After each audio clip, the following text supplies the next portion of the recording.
Kadang-kadang kan ada yang pilih kasih, giliran Habib Rizik salah langsung dihukum. Giliran yang lain bikin salah tapi ini nggak boleh begini. Ya nggak, hukum harus sama. Siapapun yang melakukannya harus kita tegakkan hukum ini sesuai dengan Al-Quran dan hadis Nabi Muhammad SAW. Makanya kalau ada orang bikin salah dan orangnya itu mungkin sadar atau tidak sadar, kita tanya terus. Ini dana haji kemana sih ini aslinya? Tanya terus. Tanya sampai nanti dia ngaku, Pak. Itulah metode Nabi. Kalau kita tanya terus lama-lama dia kan panas juga. Ya.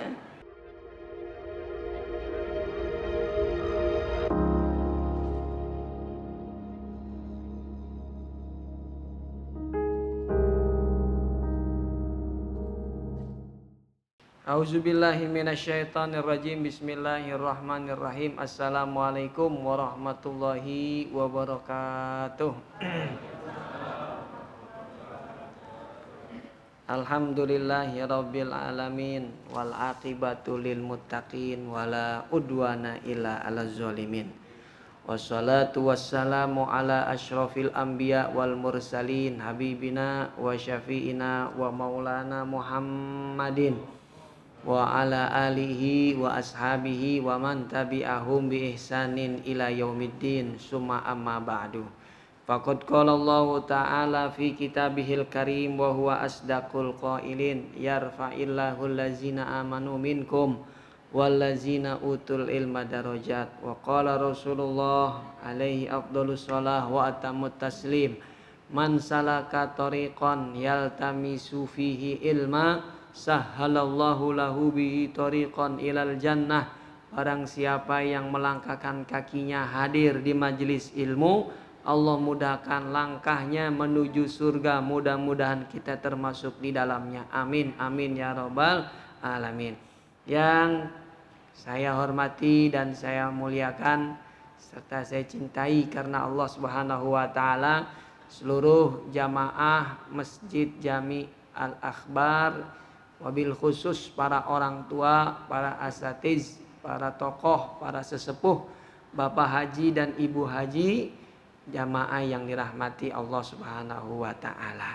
Yang pertama, tentu kita patut bersyukur kepada Allah Subhanahu wa taala. Subuh kali ini kita masih diberikan kesehatan, masih diberikan kesempatan untuk bisa mengisi hari-hari kita dengan hadir di majelis ilmu, baik yang hadir langsung di masjid ataupun yang virtual, ya, online.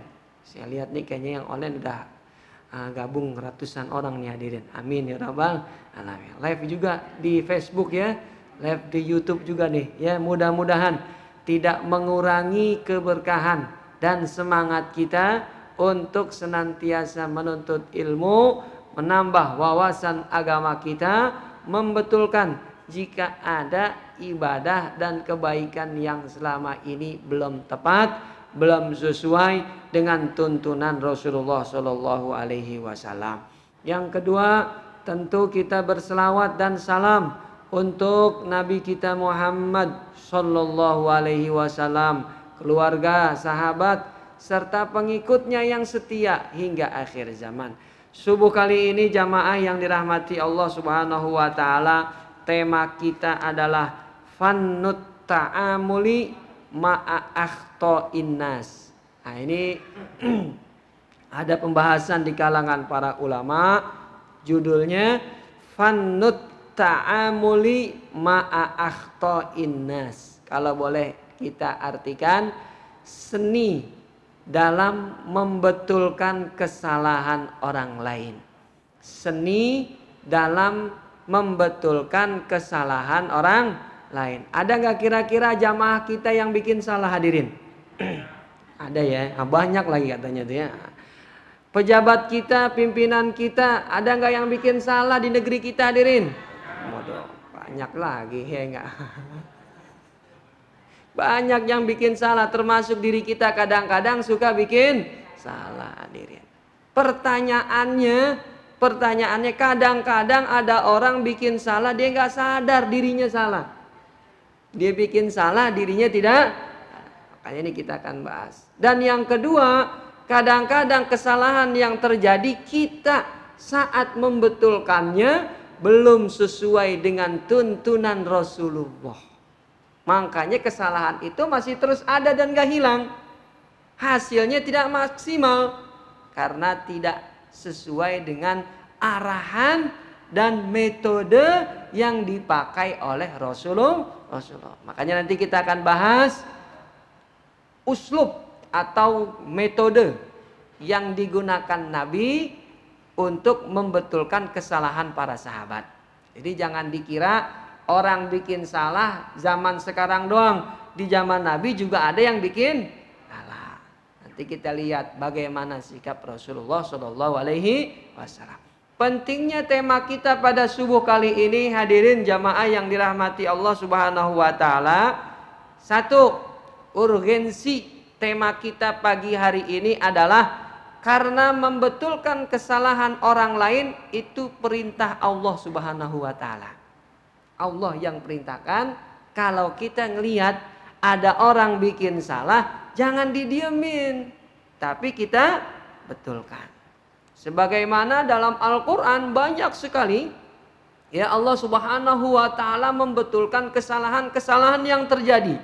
Baik yang sumber kesalahan, sumber kekeliruan itu dari kekasih kita, Nabi besar kita Muhammad SAW, atau kesalahan itu bersumber dari generasi terbaik umat ini, para sahabat-sahabat Rasulullah SAW.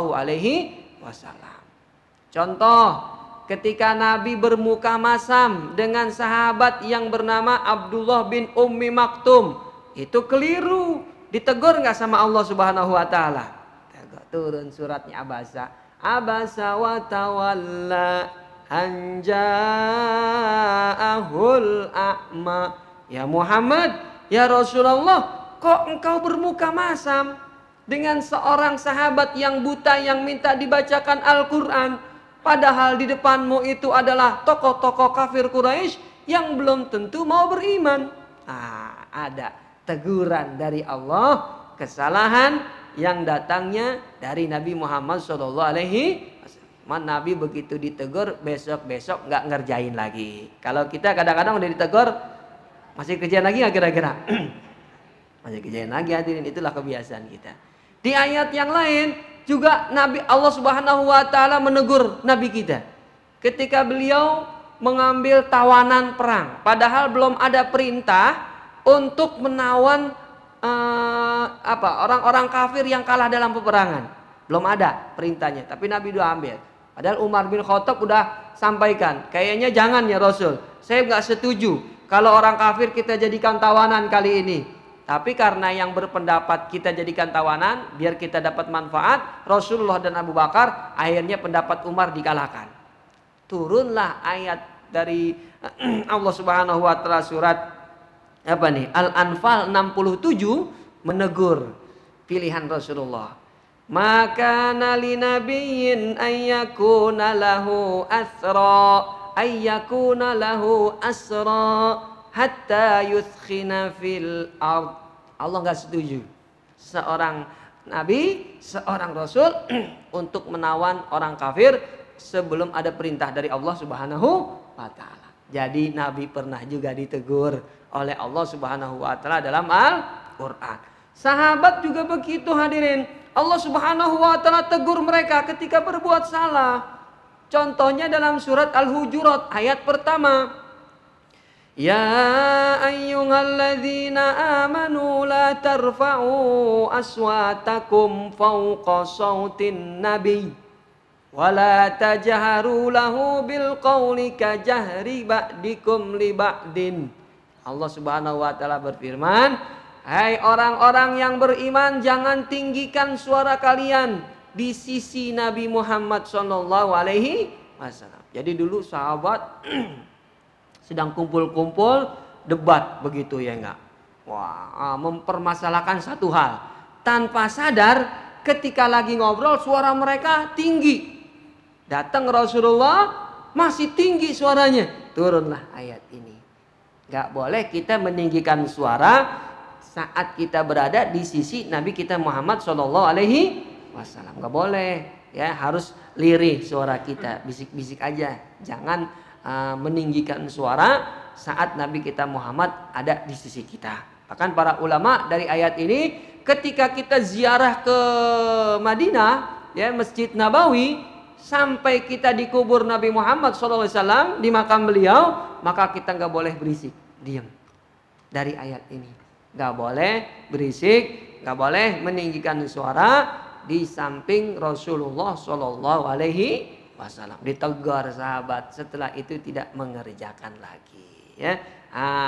Kemudian juga ada teguran yang Allah sampaikan dalam surat Al-Jumu'ah ayat 11, ketika Nabi sedang sholat Jumat khutbah, datang kafilah dagang dari luar Madinah, semuanya pada bubar, hanya tersisa sebagian.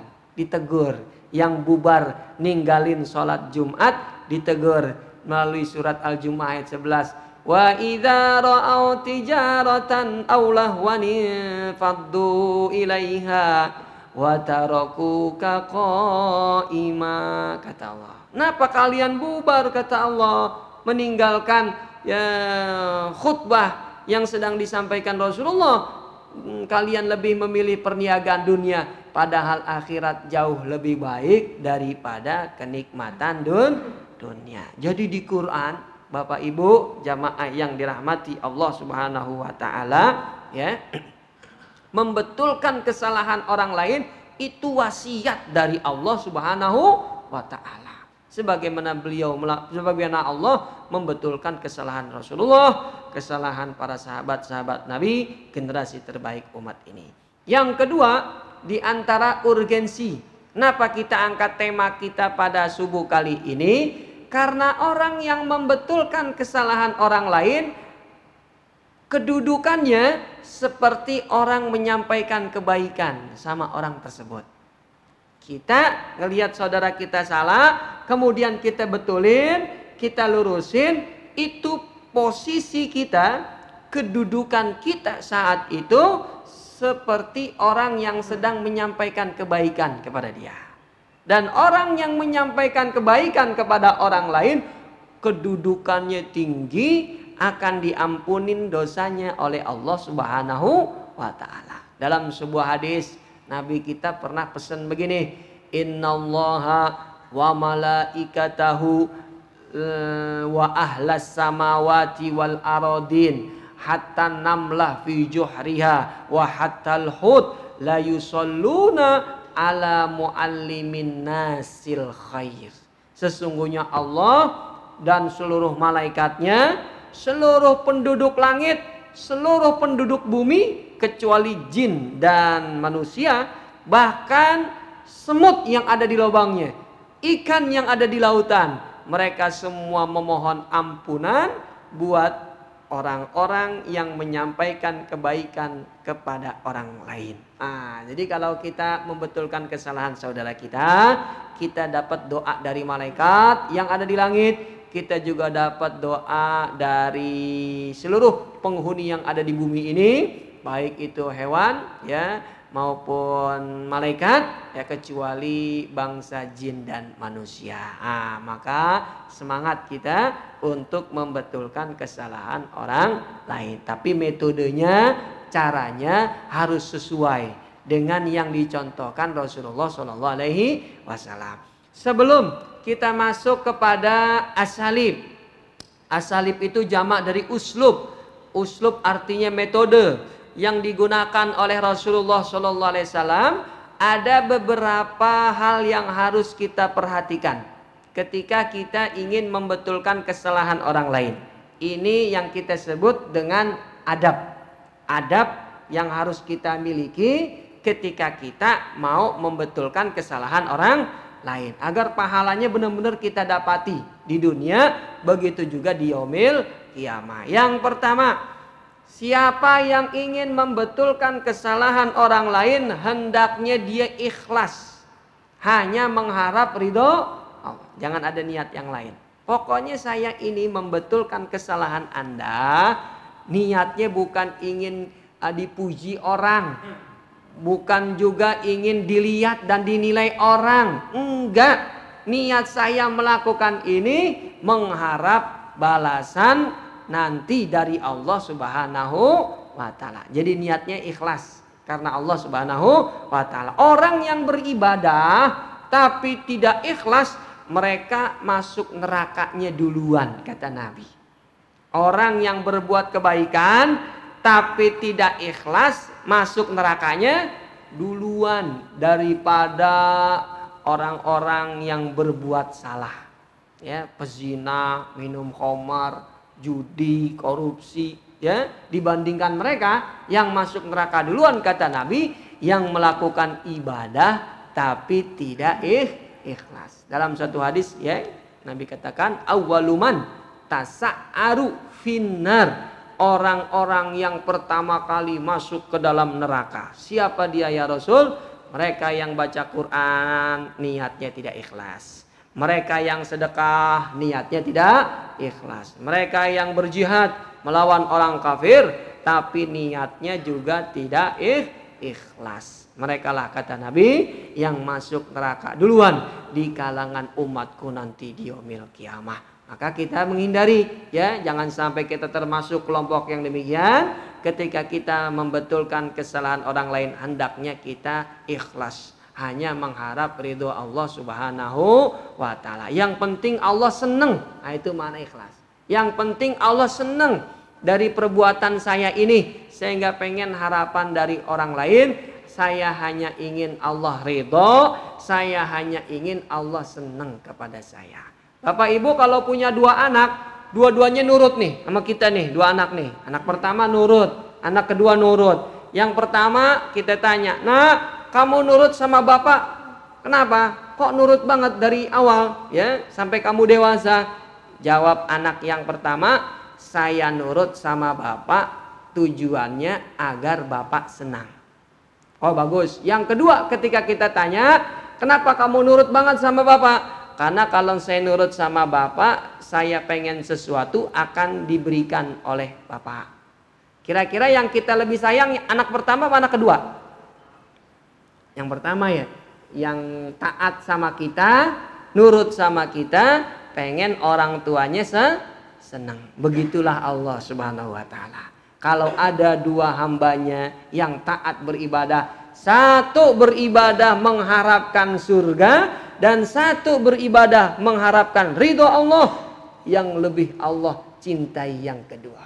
Bisa jadi balasannya lebih daripada surganya Allah, tapi jauh lebih tinggi derajatnya dari yang tadi mengharapkan A, B, C, D dari amal. Maka ketika kita beribadah, taqarrub kepada Allah, niatkanlah ikhlas, hanya mengharap ridho Allah Subhanahu wa taala, balasannya nanti jauh lebih besar, ya, dari Allah Subhanahu wa taala. Yang kedua, ya, adab yang harus kita miliki ketika kita membetulkan kesalahan orang lain, hendaknya kesalahan yang dibuat saudara kita itu memang benar, ya, ada dalilnya, dan itu tidak dibenarkan dalam agama. Jadi standarnya jelas. Standarnya Al-Quran dan hadis yang menyatakan hal demikian itu salah. Jangan standarnya apa nih? Nafsu kita, hasud kita, benci kita sama orang tersebut. Itu tidak dibenarkan. Makanya ada orang yang kayak begitu, sedikit-dikit nyalahin si fulan karena dia benci sama si fulan tadi. Ini banjir gara-gara siapa sih di sini nih? Anies, begitu ya enggak? Macet gara-gara siapa sih di sini nih? Anies. Semuanya salah. Nah, itu orang yang nyalahin begitu, itu tidak sesuai dengan dalil. Tidak ada standar yang benar. Mereka mengatakan si A salah, si B salah karena kebencian mereka kepada orang tersebut atau kebencian mereka kepada kelompok-kelompok tertentu. Maka tidak dibenarkan. Orang yang menyalahkan orang lain tadi landasannya bukan Al-Quran maupun hadis. Dalam kisah Umar bin Khattab, beliau pernah cerita sendiri dalam sebuah hadis. Dulu kata Umar, saat berada di samping seorang sahabat yang bernama Hisham bin Hakim. Ada seorang sahabat namanya Hisham bin Hakim. Sholat di samping Umar bin Khattab, dia baca surat Al-Furqan. Baca dia surat Al-Furqan. Ketika sampai di ayat Al-Furqan, Umar mendengar bacaannya tidak sesuai. Lah, kata Umar, niko Hisham baca surat Al-Furqan beda bunyinya. Seperti yang saya hafal yang diajarin Rasulullah. Lalu kata Umar, hampir saja ini Hisham aku tarik bajunya, tapi sayang dia lagi sholat gak jadi. Begitu. Selesai dia salam, Umar tanya, Hisham, tadi kamu baca surat Al-Furqan, kok bunyinya beda? Yang saya hafal bunyinya begini nih dari Nabi. Siapa yang ngajarin kamu surat Al-Furqan bunyinya begitu? Kata Hisham, ya Nabi Muhammad yang ngajarin. Siapa lagi yang ngajarin kita Quran? Ah, gak mungkin, kata Umar. Kok beda? Kalau gak percaya, ayo sama-sama kita ketemu Nabi. Dua-duanya jalan ketemu Nabi. Cerita, apa kata Rasulullah? Baik, Hisham baca ayat tentang surat Al-Furqan yang kata Umar salah. Dibaca. Oke.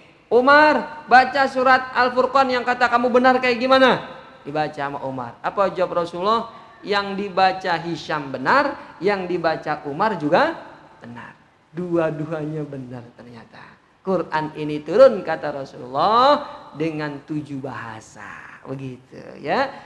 Maka akhirnya Umar mengatakan orang salah harus ada dalil. Jangan sampai kita mengatakan si ini salah, ini bid'ah, ini keliru. Landasan dalilnya mana? Udah baca belum kitab yang lain? Jangan baru baca kitab satu, baru berguru sama satu orang, sudah berani menyalahkan orang lain. Jadi harus ada apa? Harus ada dalilnya. Yang ketiga, adab yang harus kita miliki Bapak Ibu yang dirahmati Allah Subhanahu wa taala ketika kita membetulkan kesalahan orang lain, kita perlu bedakan. Ada orang yang bikin salah sengaja, ada orang yang bikin salah karena tidak tahu. Ada 2 tuh orang bikin salah. Ada orang bikin salah sengaja, ada yang bikin salahnya karena tidak tahu. Itu kita harus membedakan. Jangan dipukul rata. Di zaman Nabi, dulu ada seorang sahabat datang di majelis seperti ini yang cerita Abu Hurairah. Di kitab Sahih Bukhari pembahasan tentang puasa. Bainama nahnu julusun inda Rasulillah izja'a rajulun faqala ya Rasulullah halaktu. Ya, Abu Hurairah cerita begini, Pak Ibu ya. Lagi ngaji sama Nabi, lagi duduk taklim sama Nabi, tiba-tiba ada seorang sahabat masuk bergabung dengan majelis kami, menghampiri Rasulullah, lalu dia berkata, "Ya Rasulullah, aku binasa. Aku hancur nih ya Rasulullah." Nabi tanya, "Emangnya kenapa? Kok tiba-tiba kamu bilang kamu binasa?" Ya. Beliau sahabat tadi menjawab, "Waqatu ala imraati fi nahari Ramadan." Hancur saya ya Rasul karena di siang hari Ramadan saya berhubungan badan dengan istri saya. Dosa besar apa dosa kecil kira-kira hadirin? Dosa besar ya. Berhubungan badan dengan istri kita di siang hari Ramadan itu dosa besar. Kenapa? Karena di lanjutan hadisnya Nabi yang menjelaskan. Kalau dosa besar itu ada hukumannya di dunia yang harus kita tunaikan. Makanya Nabi katakan, kamu punya budak nggak? Bebasin dah budak. Nggak punya. Berarti ada hukumannya di dunia. Ini menunjukkan termasuk dosa besar. Kemudian kata Rasulullah, bisa puasa 2 bulan nggak berturut-turut? Sebulan aja batal ya Nabi, apalagi 2 bulan kata dia. Nggak bisa ya nggak. Yang ketiga, punya uang nggak? Makanan pokok, kasih makan tuh 60 fakir miskin. Kagak ada juga ya Nabi, begitu. Waduh, ini orang bikin dosa sengaja apa jahil kira-kira nih Pak? Orang bikin dosa ini sengaja apa jahil kira-kira? Sengaja, karena dia tahu. Kalau dia tahu, makanya dia ngadu. Kalau dia nggak tahu, dia diam aja. Kalau orang bikin salah jahil, dia kerjain aja terus begitu. Tapi kalau orang kerjain salah dan dia tahu, makanya dia ngadu sama Nabi. Gimana caranya nih ya Rasul? Saya pengen dosa saya diampunin sama Allah. Saya udah berhubungan dengan istri saya. Saya pengen nanti di yaumil kiamah nggak kena hukuman di akhirat. Makanya dia tanya Nabi. Dia tahu perbuatan itu salah, tapi masih dikerjain. Kadang-kadang kita suka begitu nggak tuh? Udah tahu salah, masih aja dikerjain, hadirin. Ada orang begitu. Ya nggak aneh, berarti berbuat salahnya sengaja. Ya mungkin karena bisikan setan, hawa nafsu dan lain sebagainya, sehingga keimanan yang ada di dalam hati kita dikalahkan oleh setan. Nauzubillah min dzalik. Ada juga yang bikin salah di zaman Nabi karena jahil. Kisahnya apa tuh ya? Seorang badui yang datang ke masjid lalu buang air kecil itu orang bikin salah karena jahil begitu ya. Jadi harus dibedakan mana yang jahil, mana yang sengaja mengerjakan hal yang demikian. Yang terakhir ya, adab. Setelah ini baru kita masuk metode adab yang harus kita perhatikan ketika kita membetulkan kesalahan orang lain. Setelah yang pertama ikhlas, yang kedua harus ada dalilnya, yang ketiga jangan dipukul rata. Orang bikin salah ada yang sengaja, ada yang jahil, nanti metodenya berbeda. Yang terakhir adalah al-adlu fi tanbihil akhta. Hendaknya kita adil kepada siapapun yang berbuat salah. Jangan Jangan pilih kasih. Wah, kalau yang kerjain salah bapak itu saya nggak enak, nggak usah, biarin aja, karena dia CS saya, begitu, nggak boleh. Kita harus adil. Ini menurut kita salah, ini juga salah, harus kita rapihkan semua. Sebagaimana yang dilakukan Rasulullah, ya dulu ketika ada seorang wanita dari Bani Makhzumiyah mencuri dan hukumannya potong tangan, sahabat-sahabat ada yang datang kepada Usama dan minta diberikan keringanan. Ya Rasulullah, kata Usama, ringankanlah hukuman buat si wanita Bani Makhzumiyah karena dia tokoh di kalangan kami suku Quraisy. Apa kata Rasulullah? Beliau marah. Atashfa'u fi haddin min hududillah. Hei Usama, walaupun kau cucu kesayanganku tetap tidak berpengaruh. Hukuman harus tetap dijalankan. Enggak pilih kasih. Kadang-kadang kan ada yang pilih kasih. Giliran Habib Rizik salah langsung dihukum. Giliran yang lain bikin salah tapi ini enggak boleh begini. Yang salah kita harus anggap salah. Siapapun yang mengerjakan. Bahkan di ujung hadis kata Rasulullah, "Lau saraqat Fatimah bintu Muhammadin laqata'tu yada." Kalau yang mencuri putriku, kata Nabi, saya sendiri yang akan potong tangannya. Jadi Nabi bersikap adil ketika menyikapi kesalahan yang dilakukan oleh orang lain. Gak boleh pilih kasih, ya enggak. Hukum harus sama. Siapapun yang melakukannya harus kita tegakkan hukum ini sesuai dengan Al-Quran dan hadis Nabi Muhammad SAW. Itulah ya 4 hal yang perlu kita perhatikan ketika kita membetulkan kesalahan orang lain. Baik, kita akan masuk sekarang ke metodenya, asalib ya, cara yang digunakan Rasulullah ketika membetulkan kesalahan orang lain. Yang pertama, al-musara'ah. Apa nih al-musara'ah? Dari kata sur'ah. Sur'ah artinya cepat. Maka al-musara'ah kita artikan jangan tunggu lama, langsung. Kalau kita lihat ada yang bikin salah, maka segera kita perbaiki kesalahan itu, jangan ditunda-tunda. Anak kita bikin salah, maka saat itu juga kita didik dia, kita luruskan. Jangan kita tunggu lama. Kalau kita tunggu sampai dia dewasa, nanti susah betulinnya. Karena udah menjadi budaya, ya. udah menjadi kebiasaan, kita luruskan kesalahan anak kita jadi lebih sulit. Maka setiap kali kita melihat kesalahan dari siapapun itu, dan salahnya ini sudah sesuai dengan Al-Quran dan hadis, tidak ada perdebatan, ini memang tidak dibenarkan dalam Al-Quran, ini memang tidak dibenarkan dalam hadis, segera kita perbaiki orang tersebut. Jangan sampai berlama-lama dia melakukan kesalahan. Man ra'a minkum munkaron, apa dalilnya? Barang siapa yang melihat satu kemunkaran, fal, ada huruf fa-nya Pak. Huruf fa, Bapak Ibu, huruf fa dalam bahasa Arab itu artinya langsung, jangan tunda-tunda. Fal yughayyirhu biyadih, maka rubahlah dengan tangan. Kalau nggak bisa dengan tangan, dengan kekuasaan, maka rubahlah dengan lisan.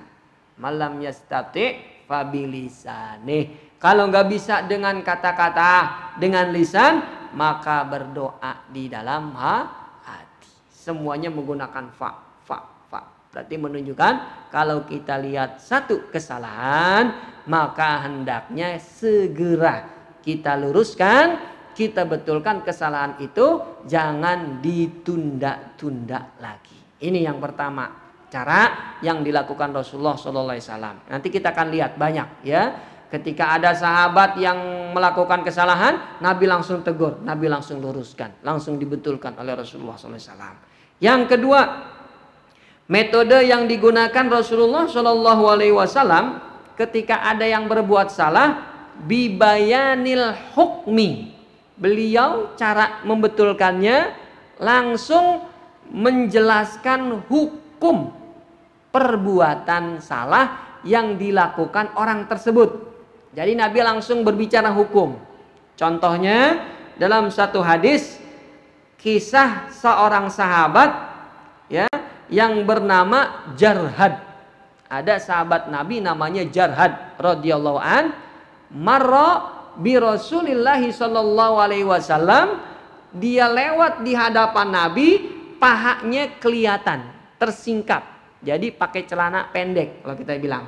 Jarhad nih anak laki, ya, Nabi lihat pahanya kelihatan, dia pakai celana pendek. Apa kata Rasulullah? Langsung dibetulin. Ghatti fakhidak. Hei Jarhad, tutupin pahamu itu, kata Nabi. Fa innaha minal aurah. Beliau jelasin hukumnya di sini. Tutupin auratmu tuh. Tutupin pahamu ya Jarhad. Karena pahamu itu masuk bagian dari aurat. Ini hukum. Jadi Nabi langsung jelasin. Ya, kalau kita betulin anak kita, kadang-kadang anak kita suka mikir, kenapa ini salah Pak Bu? Kita harus jelasin. Yang demikian ini salah karena ini. Jadi mereka bisa menerima. Kadang-kadang orang yang kita betulkan kesalahannya, tidak kita jelaskan, kita malas ngejelasin ke dia, akhirnya kesalahan itu masih terus ada pada orang tersebut. Maka metode Nabi ini, ingat, jangan malas menjelaskan kesalahan anak kita atau saudara kita, ya, bahwa yang demikian itu tidak benar. Jangan malas nasihatin, jangan malas ngejelasin. Karena dengan kita menjelaskan hal tersebut adalah pahalanya mengikuti sunnah Nabi Muhammad. Beliau kalau membetulkan kesalahan orang lain, beliau jelaskan bahwa yang demikian ini hukumnya begini, dan begini, begitu, ya. Ini metode yang dipakai oleh Rasulullah Sallallahu Alaihi Wasallam, ya. Beliau menjelaskan, ya, menjabarkan hukum yang terjadi kesalahan dari orang tersebut. Yang ketiga, ya, di antara metode yang Nabi gunakan dalam membetulkan kesalahan para sahabat dulu, beliau tikrarus su'al, ya. Beliau selalu mengulang-ulang pertanyaan pada sahabat yang bikin salah tadi. Ditanya terus. Sampai apa? Sampai dia ngaku, begitu. Di kitab riwayat Imam Tabrani, Al-Majmu' Al-Awsat, ada satu riwayat derajatnya hasan, kisah seorang sahabat Nabi bernama Khawwat bin Jabir. Nah, catat nih nama sahabatnya, Khawwat bin Jabir. Dia cerita begini Pak. anna khawatan ma'an nabiyyi fi safarin wa kharaja min khaymatihi wa jalasa ma'an nisa. Bapaknya sendiri yang cerita, bernama Jabir. Dulu kata Jabir, kami melakukan perjalanan bersama Rasul. Aku ajak tuh anak saya yang bernama Khawat. Ketika sampai di satu tempat, kita bikin kemah, ya, istirahat. Yang dilakukan putra saya, kata Jabir, dia keluar dari kemah, duduk-duduk di tempat perempuan. Jadi dia anak laki, demen ngumpul sama anak perempuan, ngobrol-ngobrol sama cewek gitu, sama perempuan. Boleh nggak kayak begini hadirin kira-kira? Anak laki ngumpul sama anak perempuan, nggak dibenarkan dalam agama ya. Dia pikir Nabi mungkin nggak keluar lagi dari kemahnya. Ternyata Nabi keluar dan mendapati Khawat lagi bersama perempuan. Nabi tanya, ma jalasaka ma'ahunna ya Khawat. Khawat, ngapain kamu duduk di sini sama anak perempuan? Apa jawab Khawat? Ya, beliau menjawab, jamalun li syarat wa ana abtaghi lahu qaidan. Lagi nyari tali ontak. Tali ontak saya hilang ya Rasul. Bener nggak nih kira-kira dijawab gini? Bohong. Dia bohong, tapi dia emang pintar bersilat lidah. Ya nggak. Kadang-kadang suami kita bikin salah, suka bersilat. Bukan suami di sini ya nggak. Kalau di sini masih bagus semua ya nggak. Amin ya rabbal alamin ya nggak. Ada SMS, ada WA salah. Pintar aja dia jawabnya ya nggak. Kayak Khawat nih, berarti keturunan Khawat. Ketika ditanya, ngapain kamu di sini? Lagi nyari tali. Tali unta saya hilang. Udah ketahuan lu di sini, ngapain lu di sini? Enggak, gue lagi nyari tali. Bohong tuh berarti ya enggak. Apa yang harus kita lakukan? Lihat Rasulullah. Nabi tahu nih Khawat bohong. Dia malu kalau ngaku di hadapan perempuan-perempuan yang lagi ajak ngobrol. Waduh, bisa turun nanti follower saya nih ya Rasul kalau ngaku begini ya enggak. Maka saya bilang aja, talisnya hilang gitu ya. Nabi tahu apa yang dilakukan Nabi. Nabi tidak desak dia karena bisa menjatuhkan muruah dia di depan orang lain. Fasakata wansorof. Kata Jabir yang cerita, Nabi diam dan ditinggalin. Tapi ingat, Nabi nggak lupa. Tiap kali ketemu Khawat selalu beliau tanya. Apa pertanyaan beliau? Ya Aba Abdillah, wahai bapaknya Abdullah. Berarti dia udah punya istri hadirin, udah punya anak. Udah punya anak masih demen ngumpul sama perempuan. Loh, makanya nanti kalau ketemu bapak-bapak kayak gitu ya keturunan Khawat nih hadirin dia ya kan. Pak, tobat Pak, Bapak tuh kayak Khawat begitu ya enggak? Siapa Khawat? Sahabat Nabi gitu. Cuman dia udah tobat. Kalau Khawat habis ditegur langsung berubah. Ya Aba Abdillah, ini Nabi selalu tanya, ma fa'ala syaradu jamalik. Kalau bahasa kita, Khawat, Abu Abdullah, udah ketemu belum talinya? Begitu. Tiap ketemu begitu. Lagi jalan di atas unta, Nabi deketin Khawat. Khawat, udah ketemu talinya? Waduh, gak enak banget dia nggak. Dia nggak jawab karena dia bohong. Kalau dia jawab makin nambah bohong. Karena memang dia bukan lagi nyari tali. Tiap kapanpun ditanya. Sampai akhirnya kata Khawat, ketika saya selesai sholat, Nabi masih tanya juga. Aduh repot nih kalau begini nih. Akhirnya setelah dia sholat ya, dia merenung, kayaknya saya harus mengakui kesalahan saya kepada Rasulullah. Akhirnya dia ngaku, ya Rasul, sebenarnya nggak ada tali yang saya cari. Emang pengen ngobrol aja, gosip. Kadang-kadang kan yang suka gosip bapak-bapak apa ibu-ibu? Ya, makanya dia demen ngomong begitu, ngegosip. Makanya kalau ada orang bikin salah dan orangnya itu mungkin sadar atau tidak sadar, kita tanya terus. Ini dana haji kemana sih ini aslinya? Tanya terus. Tanya sampai nanti dia ngaku, Pak. Itulah metode Nabi. Kalau kita tanya terus lama-lama dia kan panas juga. Ya. Akhirnya dijelasin, ini loh dana haji di sini. Wah kan ketahuan jadinya kan. Selama ini diumpet-umpetin sih begitu. Kan kalau dijelasin gini kita nggak nanya lagi. Nah, itulah metode yang digunakan Rasul. Tanya terus begitu. Jangan sampai kendor begitu, sampai dia ngaku begitu. Kadang-kadang ada orang yang kita tanya nggak ngaku-ngaku, ada juga. Dia bohong terus, udah nggak ngaku-ngaku. Emang tabiatnya seperti, nah itu. Waduh repot kalau udah begini nih, metode yang gini kayaknya nggak bisa buat dia begitu. Udah ditanya berkali-kali masih aja dia berani bohong. Berarti dalam dirinya ada kemunafikan.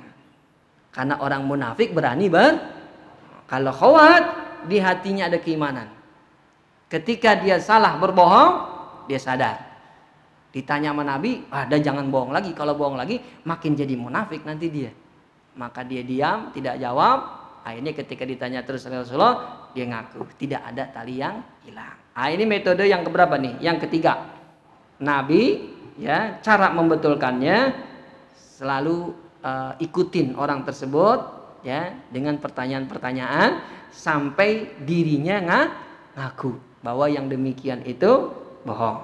Yang keempat ya, di antara yang dilakukan Rasulullah SAW ketika membetulkan kesalahan orang lain itu sifat beliau arifku, lembut beliau, nggak ada emosi ketika membetulkan kesalahan orang lain. Ini penting ya, metodenya jangan ada emosi.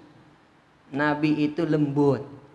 Apa yang dilakukan Nabi kepada seorang sahabat yang tadi mohon maaf buang air kecil di masjid, beliau lembut. Umar pengen penggal kepalanya, kata Nabi, jangan. Karena kalau diberhentiin bisa sakit nih orang begitu. Ternyata dalam dunia kedokteran begitu. Orang lagi buang air kecil jangan diberhentikan tiba-tiba.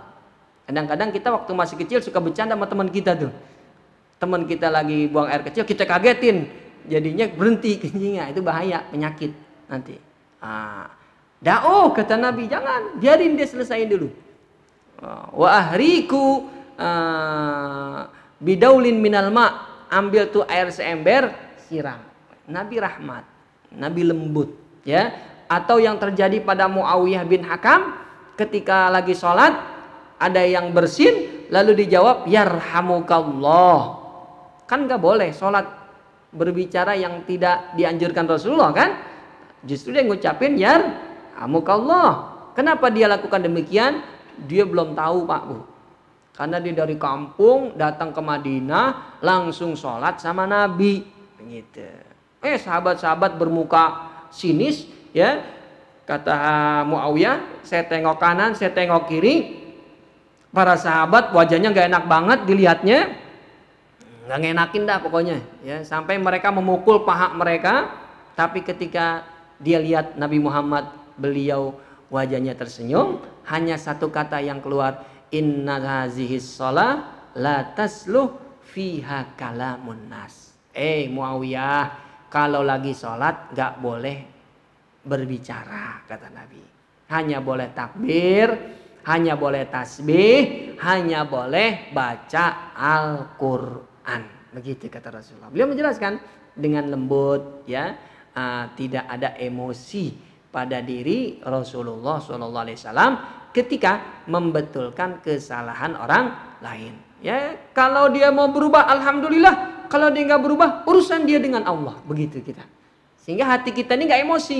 Tidak fokusnya pokoknya dia harus berubah. Enggak. Kita hanya menjalankan metode Rasulullah. Ya, urusan dia dapat hidayah, urusan dia berubah atau tidak, kita serahkan kepada Allah Subhanahu wa Ta'ala. Ini yang keempat. Yang kelima, ya, di antara cara Nabi membetulkan kesalahan, kadang-kadang beliau awali dengan wajah yang menunjukkan tidak setuju. Sebelum mengeluarkan kata-kata, beliau tunjukkan dulu dengan wajahnya bahwa Nabi nggak suka yang demikian. Ini yang cerita Aisyah, istri beliau langsung. Bahwa dalam satu riwayat Aisyah membeli kain, ya, kalau kita bilang bisa kita pakai buat duduk-duduk, buat tidur-tidur di lantai. Mirqatan, ini humble dah kalau kita bilang, ya, tikar. Tapi ada gambar di situ, gambar makhluk hidup, ya. Begitu Nabi masuk, kata Aisyah, beliau wajahnya berubah dan tidak mau masuk ke rumah. Begitu. Istrinya langsung paham. Begitu suaminya wajahnya berubah, berarti ada salah. Tapi dia nggak tahu salahnya di mana. Begitu. Beliau nggak tahu, Aisyah, ya. Lalu ditanya, ya Rasulullah, atubu ilallahi wa rasulih famadza adnabtu. Ya Rasulullah, wahai suamiku, aku bertobat kepada Allah dan Rasulnya. Kira-kira salah saya ini apa? Jadi ini istri yang solehah. Wajah suaminya berubah, dia langsung tahu. Jadi kalau bapak nanti mau lihat istrinya, istri solehah, begitu bapak marah, dari wajah sudah ditunjukkan, dia paham, berarti dia solehah. Dan kadang wajah kita udah berubah, dia nggak sadar juga. Udah dikasih tahu dia kagak mau juga, begitu ya nggak? Ini Aisyah luar biasa, istri yang salihah. Begitu ngelihat wajah suaminya berubah, saya tahu nih suami saya begini kalau kagak suka, begitu. Lalu ditanya, apa salah saya bang? Kata Rasulullah, saya tidak suka dengan ini, kain ini nih. Ya. Orang yang menggambar, melukis makhluk hidup, dia akan diazab yaumul qiyamah. Azabnya sangat berat. Wa innal baital lazi fihi suwarun la tudkhiluhul malaikah. Di ujung hadis kata Nabi, rumah yang di dalamnya ada lukisan, gambar-gambar makhluk hidup, patung dan lain sebagainya, tidak akan dimasuki oleh malaikat. Setelah itu dibuang. Itu metode Nabi. Kadang-kadang beliau tunjukkan dulu dengan wajah bahwa saya nggak suka nih sama kayak begini, begitu. Setelah itu baru beliau ucapkan dengan kata-kata dan penjelasan. Yang terakhir, ya sudah mau masuk waktu syuruk, ya. Di antara yang digunakan metode Rasulullah SAW ketika membetulkan kesalahan orang lain, adamu zikri asma'il mukhtiin. Nabi tidak menyebutkan pelaku yang berbuat salah. Ini jangan kita sebutkan namanya, jangan. Ya, jadi boleh kita menyalahkan orang lain dan kita ingin membetulkan kesalahan mereka. Jangan sekali-kali kita sebutkan namanya, karena nanti yang ada dia tidak pernah akan berubah. Kita hormatin dia, kita hargain dia, jangan disebutin namanya. Dari mana landasan ini? Sebagaimana yang dikisahkan oleh lagi-lagi istri beliau Aisyah radhiyallahu anha, ja'a rahtun min ashabi Rasulillah sallallahu alaihi wasallam. Pernah datang 3 orang sahabat ke rumah Rasulullah SAW. Kebetulan saat itu Nabi nggak ada di rumah. Apa yang dilakukan 3 tamu ini? Dia nanya-nanya tentang kehidupan Rasulullah waktu di rumah. Nabi ngapain aja, begitu. Ditanya tuh istri-istrinya. Selesai mereka nanya sama istri-istri Nabi, ada yang bilang Nabi kalau di rumah sholat tahajud kakinya sampai bengkak. Ada yang bilang Nabi, ada yang cerita sama dia, istrinya yang cerita bahwa Rasulullah kalau pulang waktu duha nanya ada makanan enggak, kalau enggak ada Nabi puasa, begitu tuh, ya. Setelah mereka keliling dah pokoknya dengan istri-istrinya, 3 orang ini berkata kebetulan tepat di rumah Aisyah. Dia ngomongnya tuh 3 orang. Habis mereka keliling cari tahu tentang kehidupan Rasulullah, ya. Lalu 3 orang ini berkata, yang pertama, apa kata mereka? Ya, yang pertama, demi Allah, saya la aqumannal laila kullah. Saya akan sholat tahajud semalaman suntuk, kata dia. Wah, Nabi tahajudnya sampai kaki bengkak. Saya berjanji, ya, bersumpah akan tahajud semalaman suntuk. Yang kedua, beda lagi kata Aisyah. Yang kedua, saya akan puasa sepanjang tahun.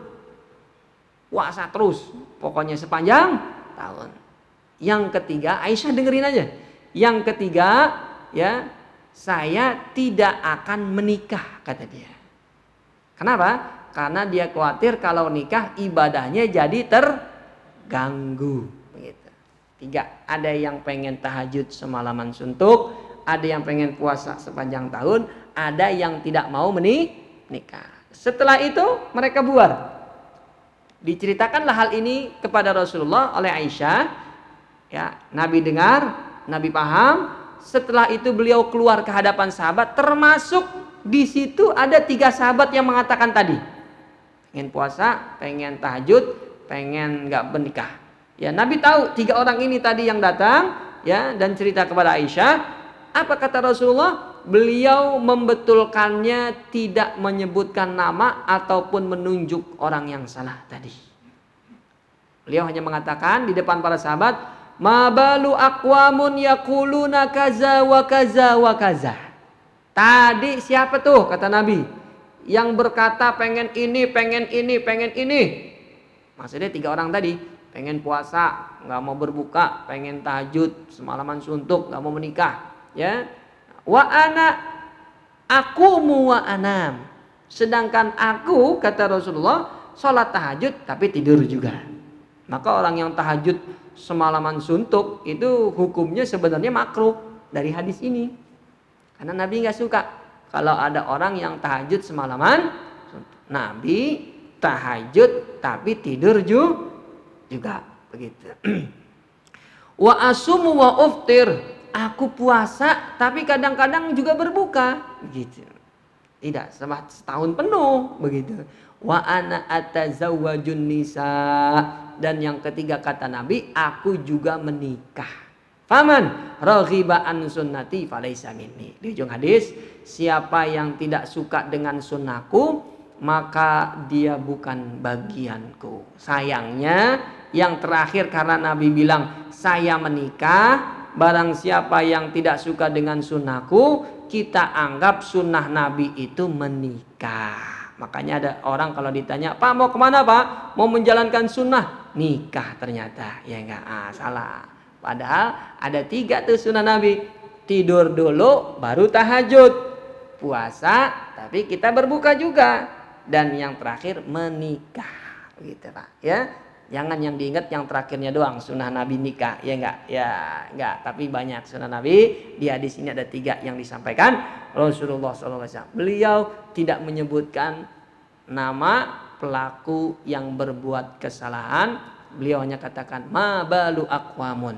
Ya, siapa tuh tadi yang bilang begini begini begitu. Jadi yang salah pun tidak merasa ini, ya, hina dengan teguran dari Rasulullah Shallallahu Alaihi Wasallam. Ya, demikian ya pembahasan kita tentang metode atau cara yang dipakai Rasulullah Shallallahu Alaihi Wasallam dalam membetulkan kesalahan orang lain. Mudah-mudahan kalau kita praktekkan, di samping kita dapat pahala sunnah, ya, karena ini dicontohkan Rasulullah, juga kita bisa mendapatkan hasil yang terbaik, ya. Orang tersebut sadar dan bisa berubah, meninggalkan kesalahan tersebut dan mengganti dengan jalan yang dibenarkan Allah Subhanahu wa taala. Amin ya rabbal alamin. Kalau ada yang mau ditanyakan, saya berikan kesempatan. Wallahu a'lam bishawab.